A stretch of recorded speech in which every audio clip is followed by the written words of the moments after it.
హైదరాబాద్ అమీర్పేటలో దాడులు కలకలం రేపుతున్నాయి. ప్రస్తుతం ఏషియన్ హాస్టల్లో గందరగోళ పరిస్థితులు నెలకొన్నాయి. అయితే హాస్టల్ సూపర్వైజర్ సిబ్బందిపై మాజీ మేయర్ అనుచరులు దాడి చేశారనే ఆరోపణలు వెల్లువెత్తుతున్నాయి.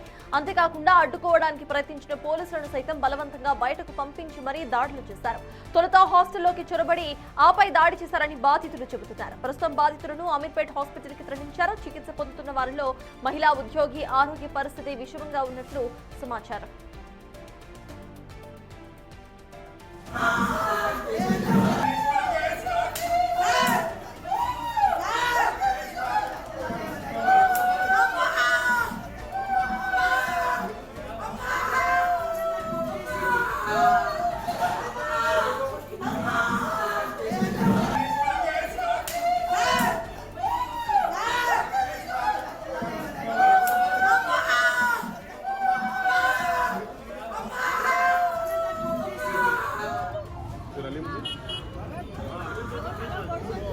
మరోవైపు ఈ ఘటనపై మాజీ మేయర్ సతీమణి బొంతు శ్రీదేవి స్పందించారు. అంతేకాకుండా హాస్టల్ నిర్వాహకులపై సంచలన ఆరోపణలు చేశారు.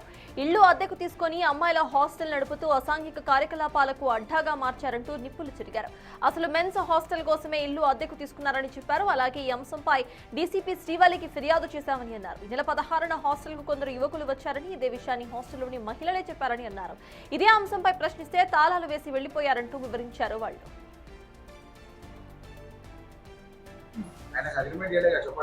ఇది మేము ఫస్ట్ చేసిన agreement 26 November 2022 fake agreement October 2023లో క్రియేట్ చేసిండు. ఇది ఇంకొకటి పక్కన బిల్డింగ్ చేసినాం. ఇప్పుడు దానిపైన రెండింటిపైన ఆర్డర్ తెచ్చుకున్నాడు. ఇవి అన్ని ఎఫ్ఐఆర్ రిపోర్ట్లు, వాళ్ళ పైన ఉన్న కేసులు ఇవన్నీ. కరెక్ట్ టైంకి వచ్చిండ్రా. రేప్ కేసు కూడా ఉంది, అది కూడా ప్రూఫ్ అయింది. అప్పుడు మధురానగర్ పిఎస్ లో ఉంది.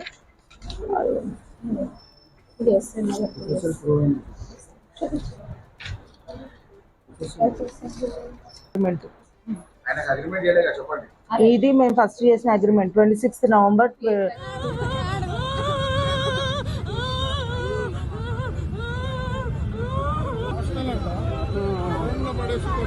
ఏమైందమ్మా చెప్పు, ఏమైంది?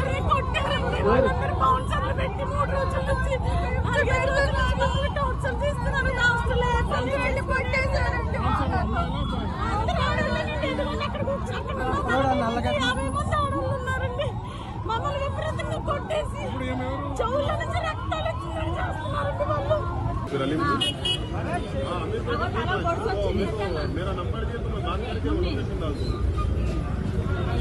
बोल दिया ना कुछ ఎక్కడ తీసుకోవాలంటున్నారు?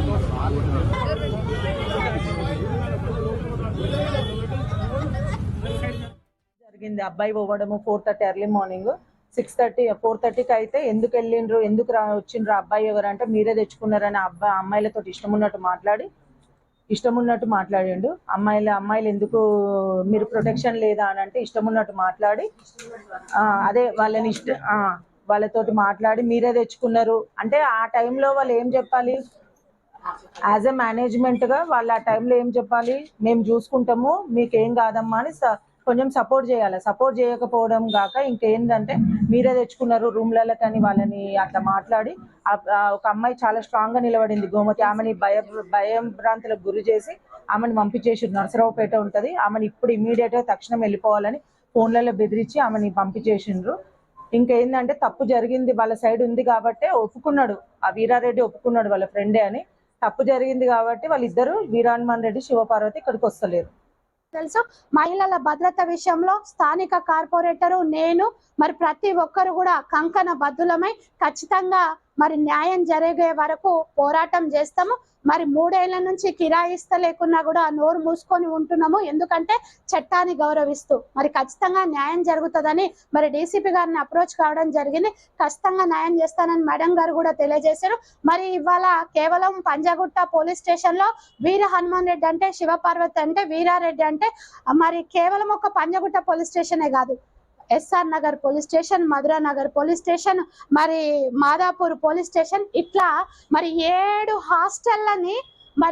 హాస్టళ్లని ఈ రోజు కిరాయి కట్టకుండా హాస్టల్లోని మరి చావుకు దగ్గర చేస్తుండు. నా తమ్ముడు చాలా బ్రహ్మాండంగా ఆరోగ్యంగా ఉండే మరి ఇంత పెద్ద బిల్డింగ్ కట్టి మరి అప్పుల బారిన పడి మరి మానసికంగా ఇబ్బంది పడి మరి వాళ్ళ యొక్క టార్చర్ కి ఈ రోజు ఈ విధంగా అయిండు నా సహోదరుడు.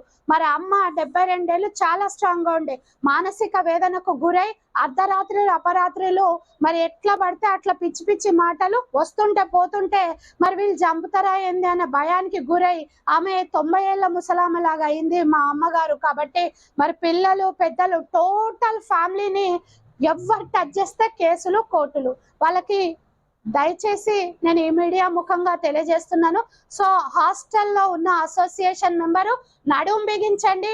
స్థానిక కార్పొరేటర్స్ గా మేము, అదే విధంగా స్థానిక నాయకులు, కాంగ్రెస్ పార్టీ కుటుంబ సభ్యులు ముఖ్యమంత్రి రేవంత్ రెడ్డి గారి దృష్టికి ఈ అంశాన్ని మేము 1 వీక్ బ్యాక్ తీసుకొని వెళ్ళినాము. తెలుసు